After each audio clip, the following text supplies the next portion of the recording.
Welcome back. Busy night in the NHL, 11 games on and all that. I did my best to follow what was going on. It got kind of hairy there for about an hour, hour and a half. It was like and thankfully there wasn't like a bunch of 7-5s and 8-6s. I've had those nights where it's like, okay, I've caught up on, oh, there's 2 goals here. Oh, there's 3 goals over here. Okay, all right. Okay. So it wasn't so bad for that tonight, but again, did what I could. 11 games. Let's go ahead and jump in with Edmonton and Boston. So it was Koskinen versus Ullmark. The Edmonton Oilers looking to bounce back, and they did. And for Boston, this is their first setback at home. We'll see how things go. There's a nice pregame ceremony for Colby Cave, which also involved his wife Emily dropping the puck and all that. And it was really a nice moment. There was an early steal by Marchand. Bruins get a power play. That was a no. Puljujarvi and Draisaitl nearly get one. And then Pastrnak scores from Bergeron at 4:45, and it was a goal through the 5-hole off a turnover. So, good play by Boston. But then, Edmonton answers immediately. It's Bouchard from Draisaitl and Ryan Nugent-Hopkins at 5:29. Yep, Ryan Nugent-Hopkins continues his incredible run of assists. Shots are 4-4 at the half, and honestly, it felt like Boston was doing their best to keep Edmonton under control, but easier said than done. Oilers get a power play. There was a shorthanded chance for Bergeron, and Boston did kill it off.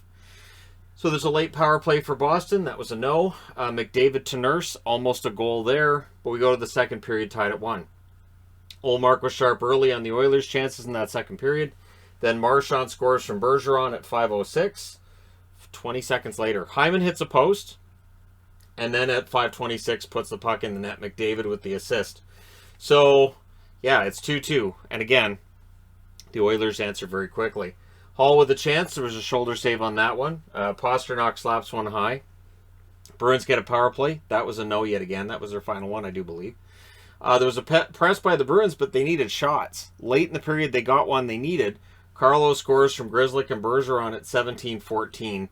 And it was a point shot. And again, it didn't look like a great shot that beat Koskinen there. But at least Edmonton didn't come back to score. It's 3-2 Boston after 2. So all you got to do is bring home 1-goal lead over the best offense in the league. How did it go in the third? Ryan Nugent-Hopkins had a chance early that was kicked aside. There was a power play for the Oilers. That was a no. Their power play went over tonight. But Draisaitl scores at 6:22. That makes it 3-3. Hyman then had a shot that was stopped. But Draisaitl scores from Ceci and Keith at 9:26. And that gives the Oilers a lead they would not relinquish. It was a set play on the faceoff, and you could see the Bruins were reeling at this point. Foligno couldn't bury one. This was his return to action tonight. Koskinen then robs Pastrnak. Things get scrummy and chatty at the Oilers' net. And then before the game is out, Ceci adds another from Sevier and McLeod at 17:41. I believe that's Sevier's first point as a member of the Edmonton Oilers. Good for him. Final score 5-3 for the Oilers. They go to 10-2. Boston drops to 6-5. Your 3 stars: Draisaitl, McDavid, Bergeron.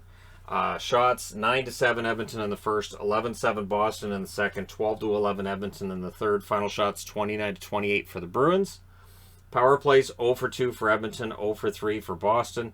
Hits were 34-30 for the Bruins. Koskinen saves 26 out of 29. Ullmark had a rough night, 23 saves on 28 shots, but in his defense, the Oilers have an excellent shooting percentage, and they're high-quality shots.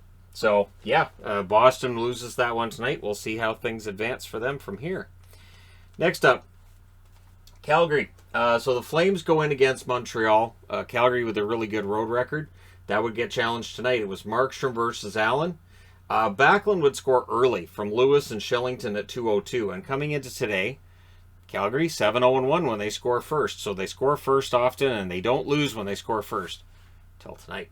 Sherratt would score to tie it from Toffoli and Suzuki at 9:26.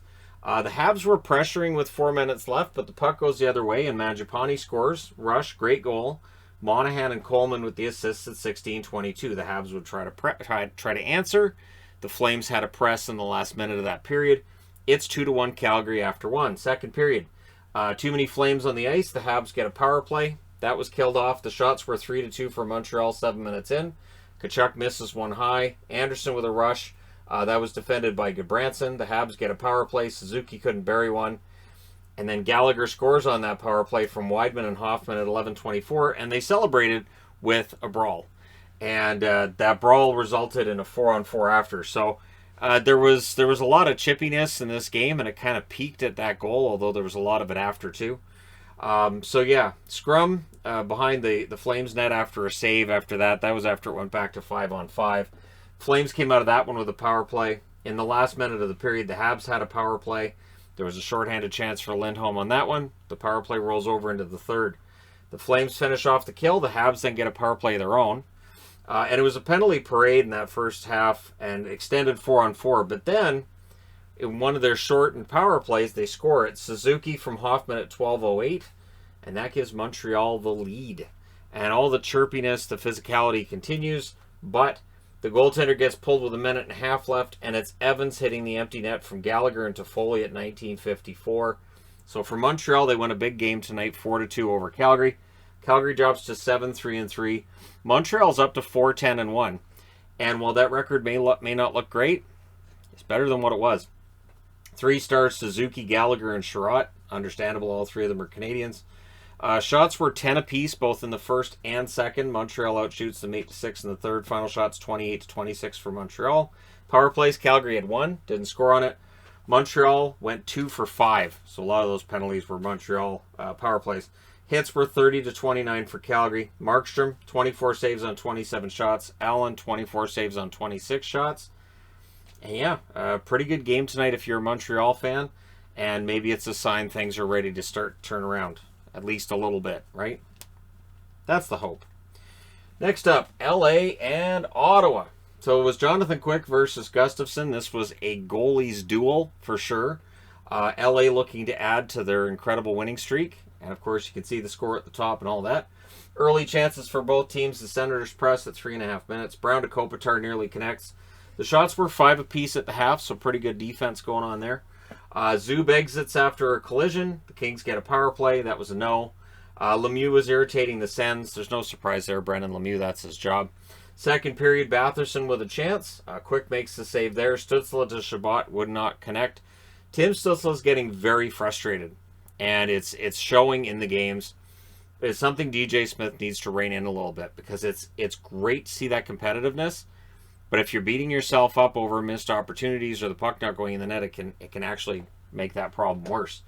Paul was snake bit on his chances as well to this point in the game. Stützle was passing when he should have shot. That's the other problem for Stützle. Not just the frustration level, but he's not taking his shot. Now, whether it's he feels his teammates have the better shot, the better chance, or he doesn't have confidence in his shot, whatever it is, that's something that Ottawa needs to change. The shots were 8-4 for the Kings at the half. Gustafsson was the one keeping it scoreless. The Kings get a power play. That ruins the scorelessness of it. Kopitar from Clegg and Kempe at 15:28. The Sens would get a power play after that. It was unsuccessful. Third period, early chances for the Sens.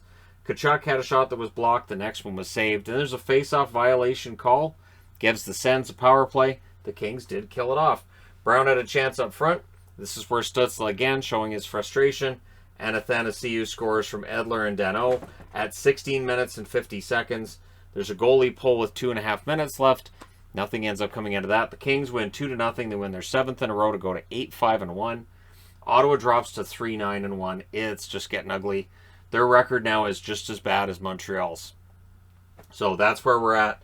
Your 3 stars, Quick, Gustafsson, and Kopitar.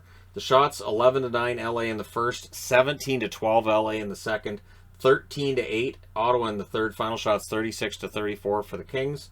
Power plays, LA goes 1 for 2, Ottawa 0 for 2. The hits favored Ottawa, 26-17. Jonathan Quick, all 34 saves for the shutout. And Gustafsson, 34 saves on 36 shots at the other end. Probably deserved a better fate. Just wasn't going to happen tonight. So, moving on. Islanders in against New Jersey. So the New Jersey Devils, and this is where Power Rankings board tonight just, it's irritating. Everybody who are all in a row, they all won. So what do? I take a team and drop them 7 spots so all those teams move up? It's a thing. I've been looking at it and I'm like, I don't know. And I still haven't decided yet exactly how I'm going to work it. But, yeah, unless I just move a team down 10 spots, and then on Saturday I'm like, look, these guys moved down 10 spots because all of the teams behind them won. It shouldn't work that way. So it was Sorokin versus Blackwood. Blackwood giving Barzal no opening. Blackwood was fantastic. Sorokin denies Bratt. Holtz was also denied his first goal. He would not get that tonight.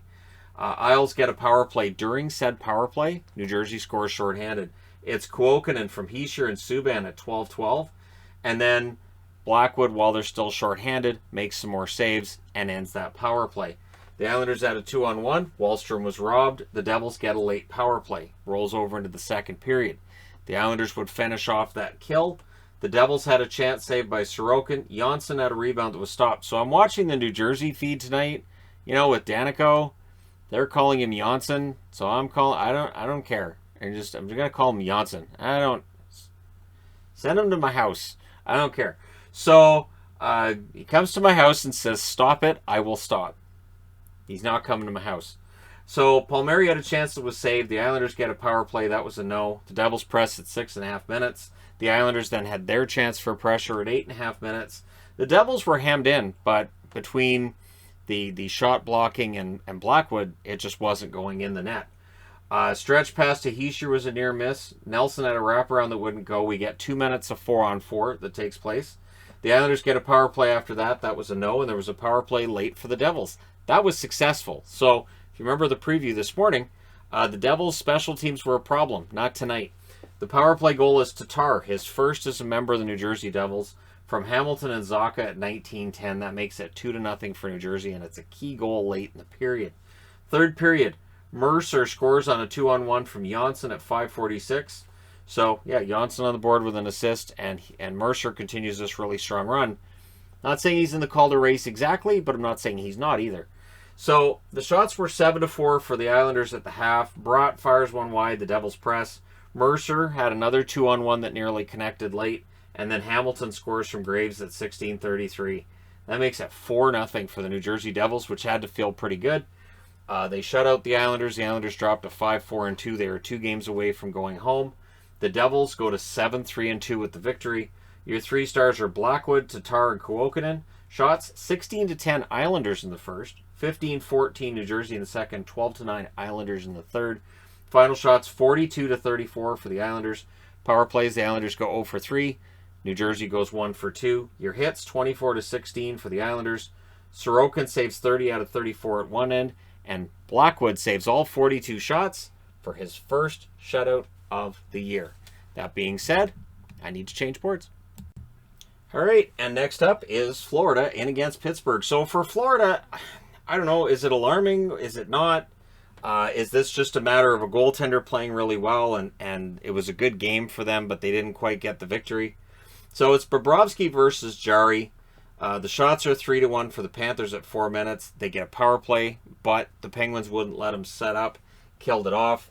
There's a nice tribute to Patrick Hornquist during the first commercial break, his game back in Pittsburgh and all that.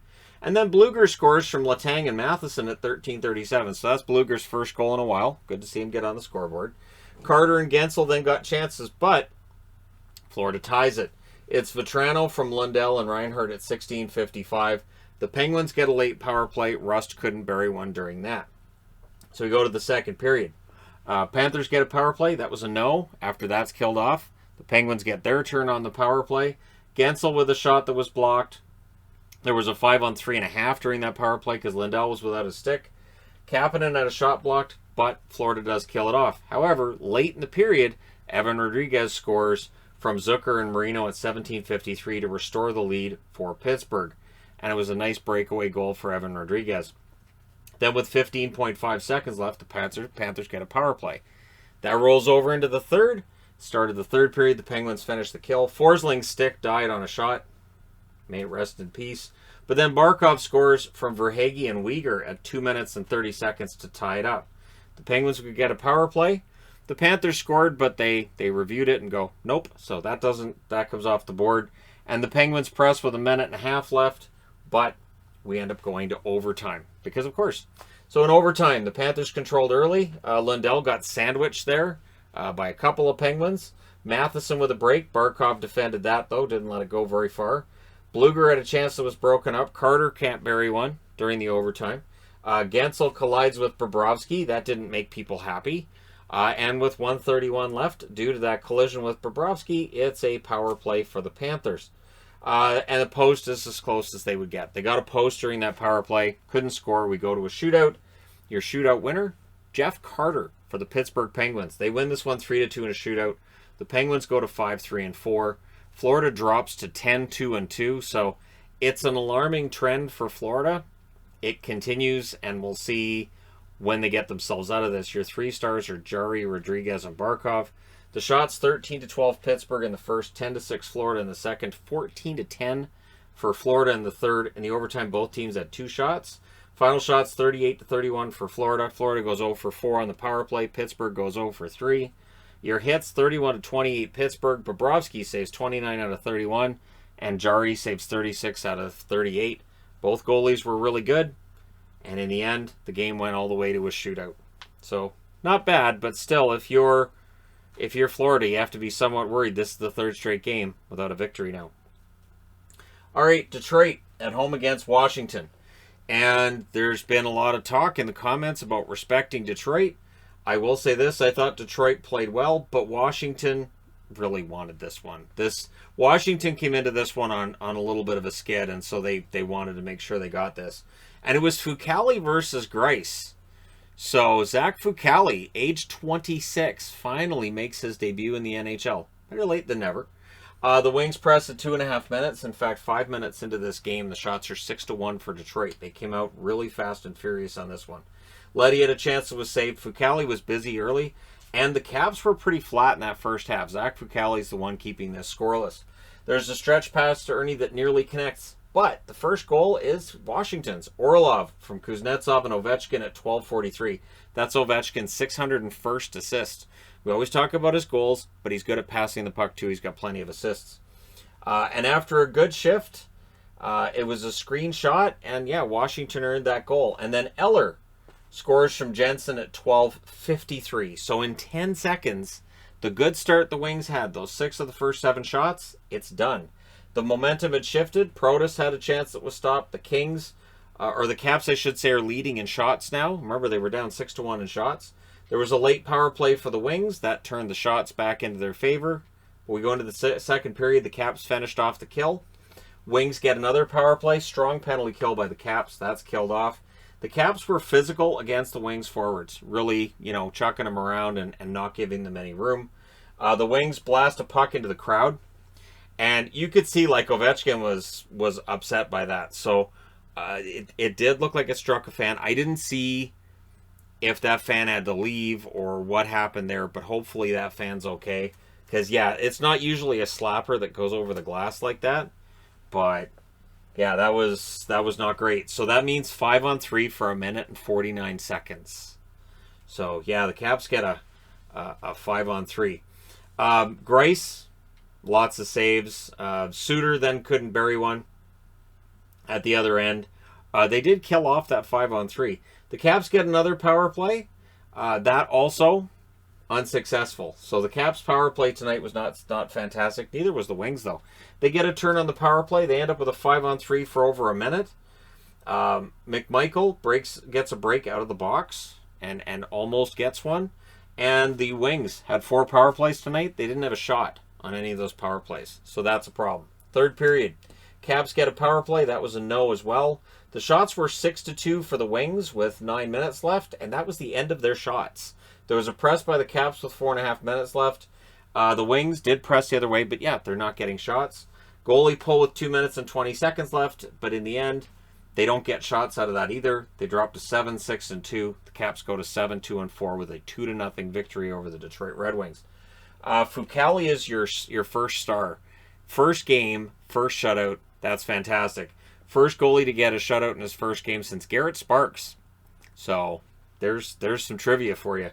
Orlov and DeKaiser, the other stars of the game. Your shots 11-10 Detroit in the first, 12-4 Washington in the second, and 7-6 Washington in the third.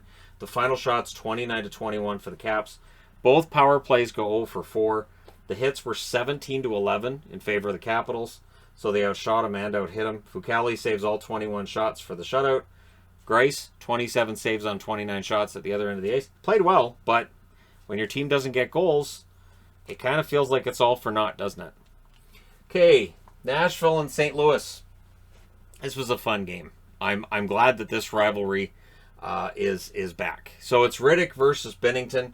Early chances for both teams. We then get Joshua fighting McCarron. Good little tilt we had there. Binnington denies Olivier. The shots are 6-3 for the Blues at 7 minutes, and they were playing really well. And then they get rewarded. Kyrou from Bozak and Rosen at 12:23. Callie Rosen with another point. Blues then get a power play. O'Reilly with a near miss, but they would score on it. Kyrou from Parayko and Thomas at 16:47. Both of those goals by Kyrou, high glove. And I believe they said that's the first career power play goal for Jordan Kyrou. So get him some more power play time. Blues press with a minute and a half left, but they came out of that first period probably feeling pretty good. Doesn't last in the second. 17 seconds into the second period, Matt Duchene scores from Cunnin and Granlund. The Blues then press at 2.5 minutes. Neal was denied by Riddick, and then at 7:43, it's Cunnin scoring from Duchene. So suddenly it's a tie goal, and then Riddick had to make some saves to keep it tied. St. Louis outshoots them in that second period, but Nashville gets both of the goals in that second period. Third period, Preds 0-2-1 when a game is tied after 2 coming into tonight. I think they said St. Louis was 4-1 when a game's tied after 2 periods coming into tonight. McCarron was hit by a Scandella shot. That looked really painful, so I don't recommend that.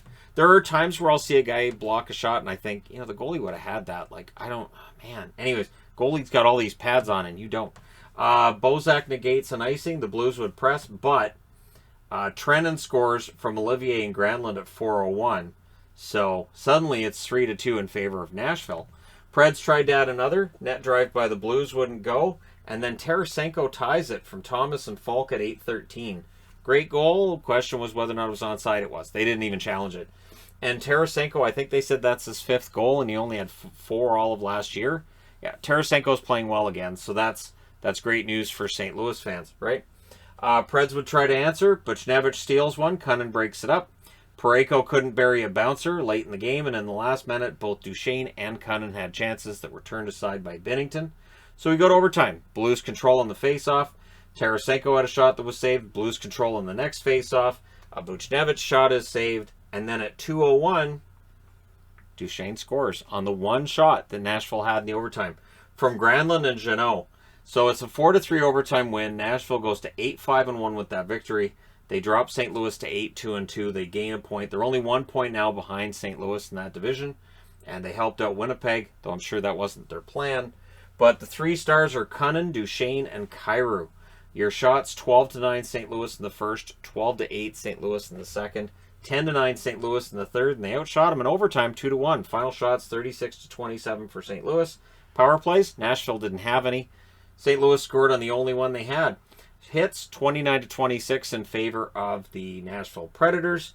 And your saves, Riddick saves 33 out of 36. Not bad for Riddick. I've always been a Riddick fan. I'm glad to see he did well. Binnington saves 23 out of 27. And again, for St. Louis, much like some of the other teams that started really fast, at some point, some losses start to balance things out. We'll see how St. Louis responds in the next game, right?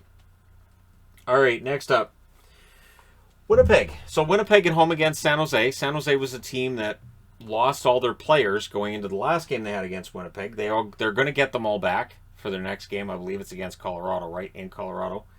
And so, yeah, it's Reimer versus Hellebuck. This is the last game of all the replacement guys being in the lineup. And that's probably for the best. Over the last 3 games, you can start to see the cracks forming with this San Jose team. And yeah, Reimer versus Hellebuck was a good goaltending matchup. There were early chances for the Jets.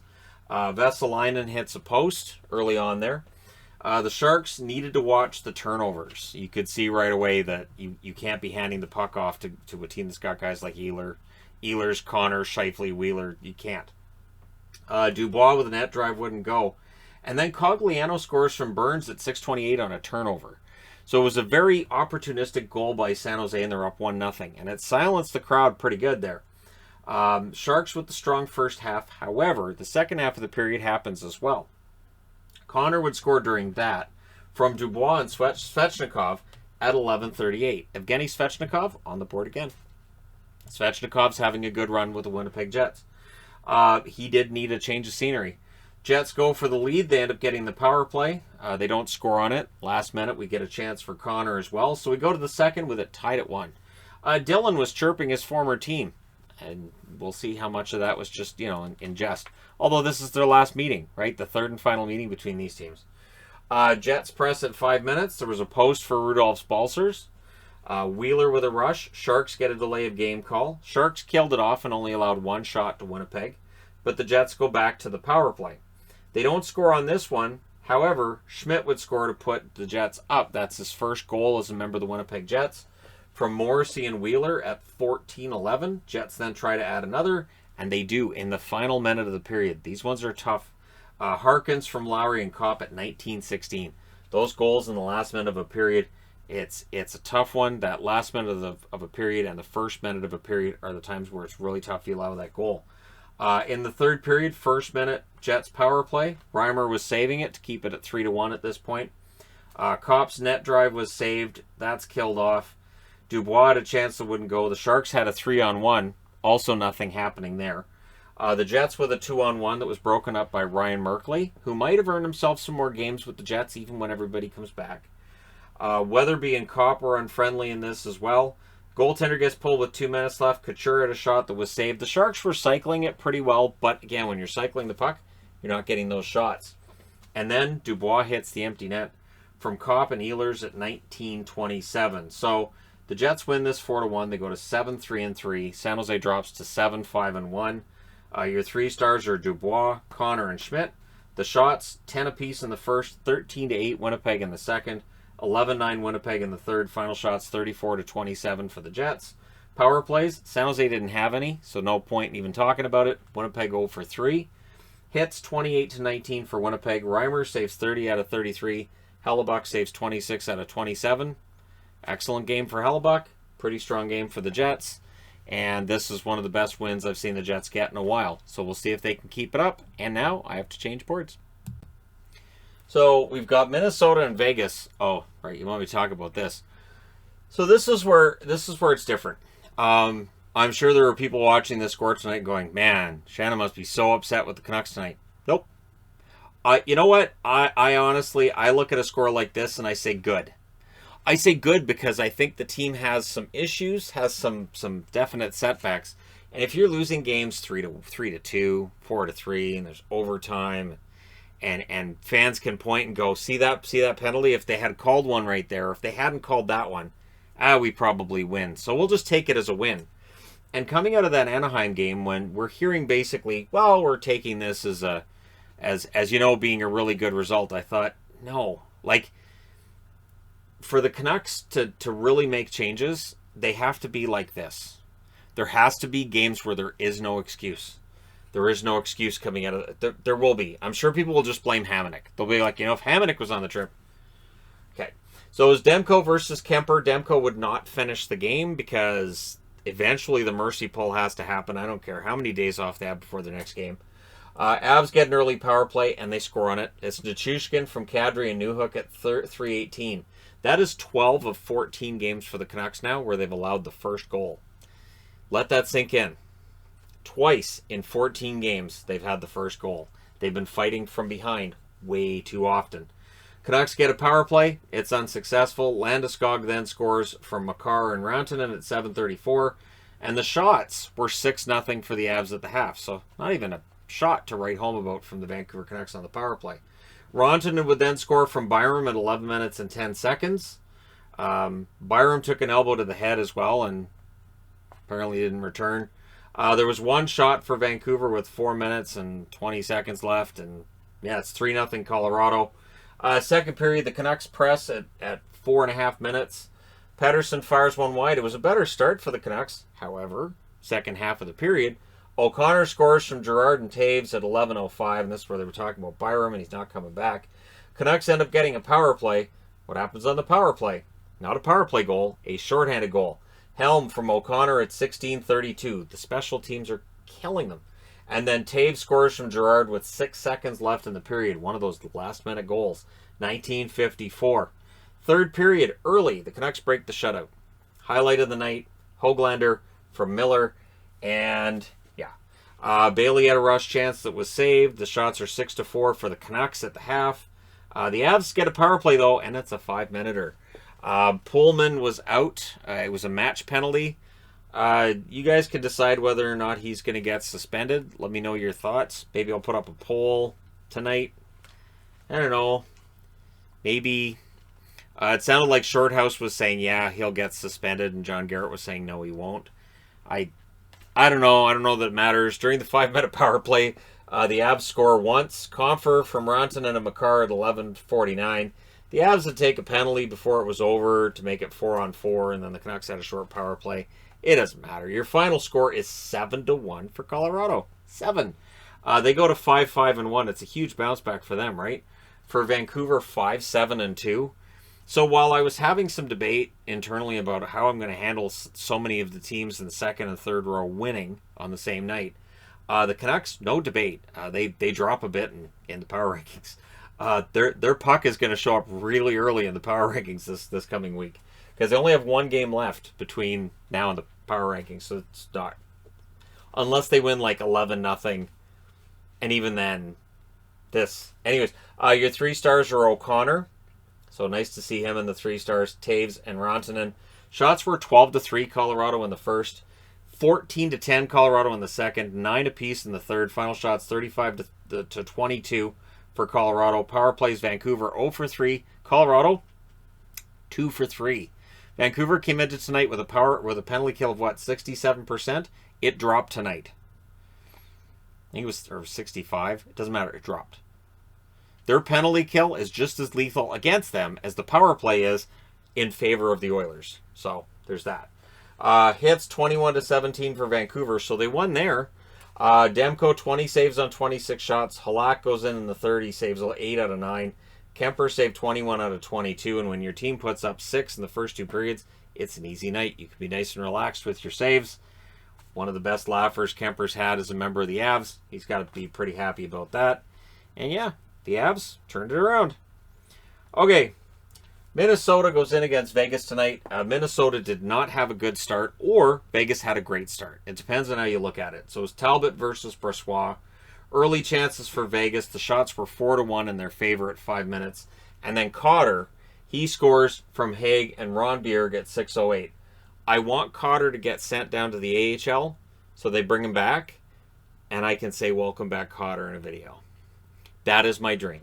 I now have a new dream. It's to say welcome back, Cotter, in a video, proving how old I am. First half is all Vegas. Wild get a power play. That was a no. Ron Bjerg then scores at 16:41 from Howden and McNabb. So that's his first NHL goal as well. And Ron Bjerg is so much fun to say. I hope he scores a lot. So it's 2-0 Vegas after 1.